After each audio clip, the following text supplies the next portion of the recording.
Assalamualaikum Kak. Waalaikumsalam. Mari masuk. Ya Kak.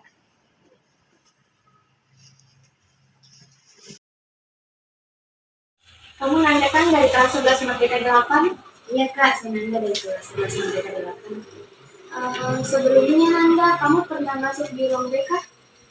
Sudah pernah Kak, ini kesekian kalinya saya masuk ke ruangan ini. Bagaimana kesannya terhadap ruangan ini? Saya ruangan ini sejujurnya saya sedikit takut berada di ruangan ini. Kamu tidak perlu takut Nanda, teman-teman kamu yang lain juga banyak yang datang ke sini.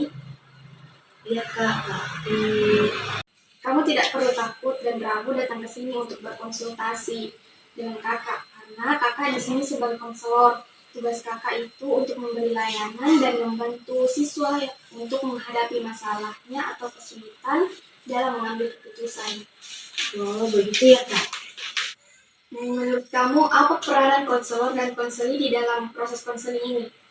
Menurut saya Kak, peran konselor itu tugasnya untuk menyelesaikan masalah yang dihadapi oleh siswa. Sebenarnya yang kamu katakan itu keliru. Nah, di sini kakak sebagai konselor berperan sebagai fasilitator dalam proses konseling yang membantu kamu menemukan jalan keluar dari permasalahan yang kamu hadapi. Nah, sedangkan kamu sendiri sebagai konselor itu berperan aktif untuk mengungkapkan apa yang kamu alami secara jujur serta mampu menemukan sendiri jalan keluar atau solusi dari permasalahan yang kamu alami. Seperti itu ya Kak. Saya akan berusaha aktif dalam proses ini Kak. Tapi saya tidak mau Kak, jangan sampai teman saya mengetahui ini Kak. Oh, soal itu kamu tidak perlu khawatir. Dalam konseling ada namanya kode etik yang menjamin kerahasiaan atas masalah yang kamu hadapi. Nah, jadi kamu tidak perlu khawatir, kakak bisa menjamin pembicaraan ini akan aman, tidak akan dipengaruhi oleh orang. Begitu ya Kak. Sebelum kita membahas permasalahan kamu, alangkah baiknya kita membuat kesepakatan waktu. Bagaimana kalau waktu konseling ini kita beri waktu 30 menit?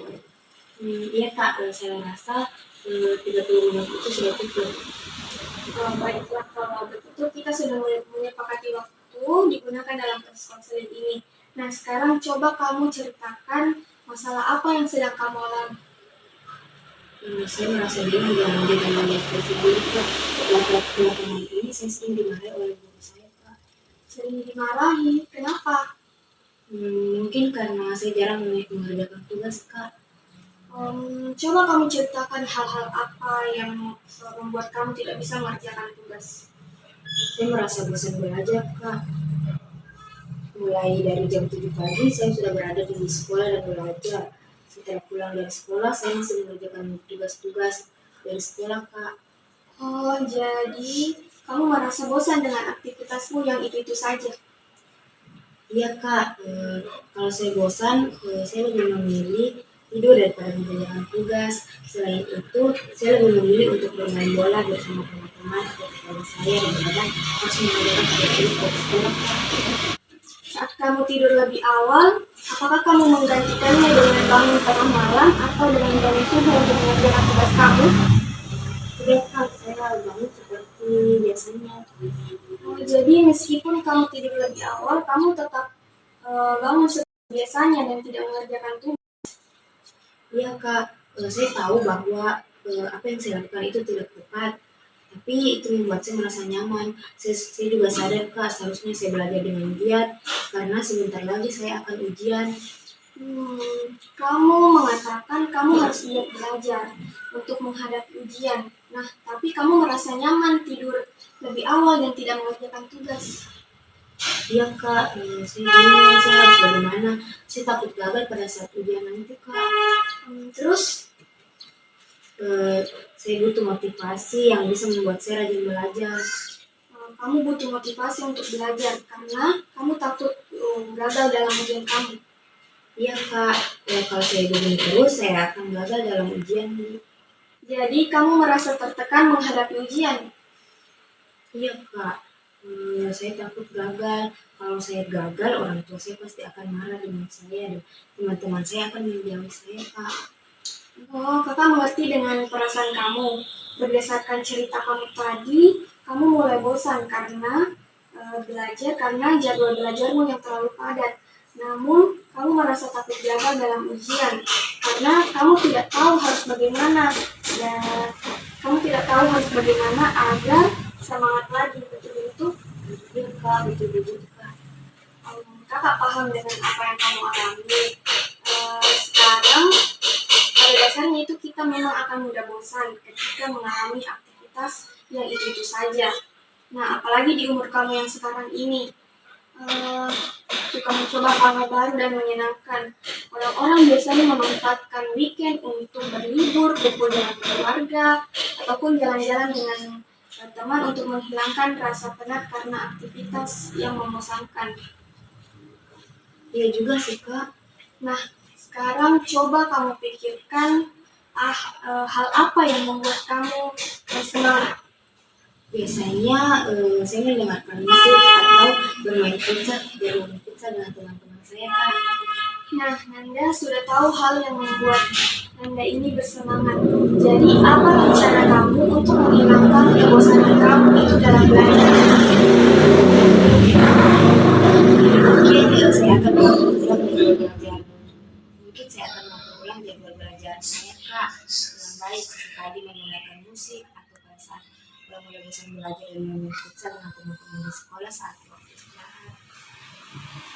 Bagus. Kamu telah menemukan solusi yang kakak pikir ini sudah tepat.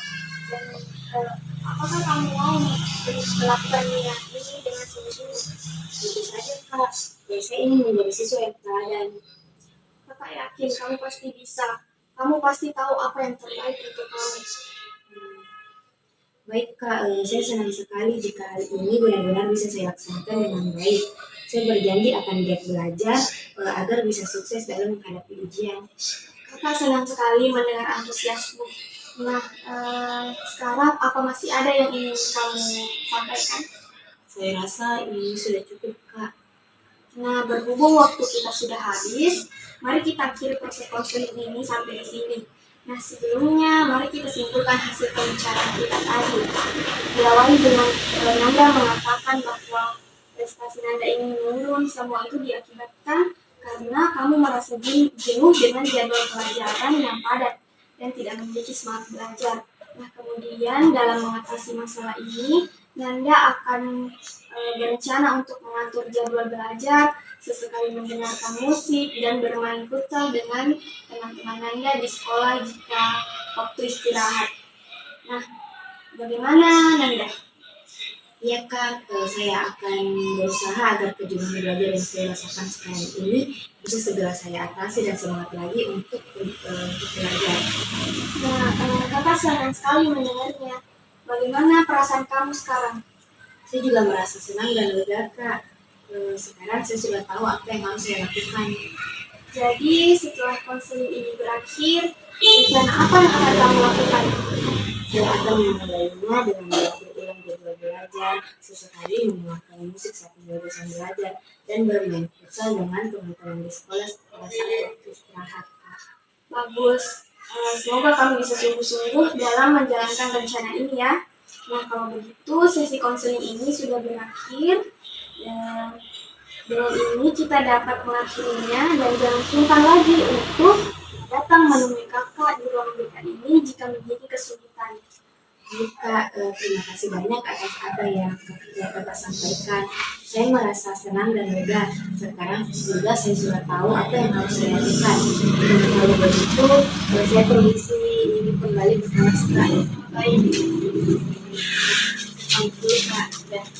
Assalamualaikum. Waalaikumsalam.